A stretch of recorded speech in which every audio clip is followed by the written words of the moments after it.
festive food calendar. No matter what time of the year, food and festivals go hand in hand.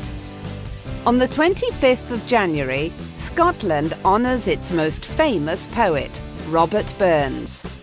Scottish people eat a special dinner, in which the main course is haggis.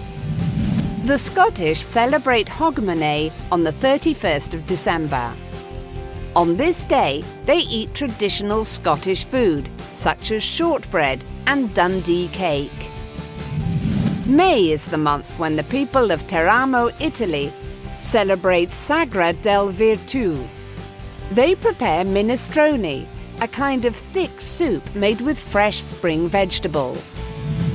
In Finland and Sweden, people celebrate midsummer on the Saturday between the 20th and 26th of June. They eat smoked pickled fish with boiled potatoes and then strawberries with cream for dessert. Independence Day is a huge feast in the United States, and it takes place on the 4th of July. There are firework displays, and people enjoy barbecues and picnics.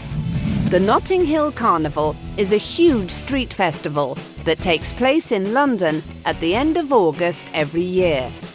There are many stalls selling jerk chicken, a tasty Caribbean dish. Bonfire Night, also called Guy Fawkes Night, is on the 5th of November. People eat potatoes baked in the ashes of the fire, cinder toffee, and a sticky cake called parkin.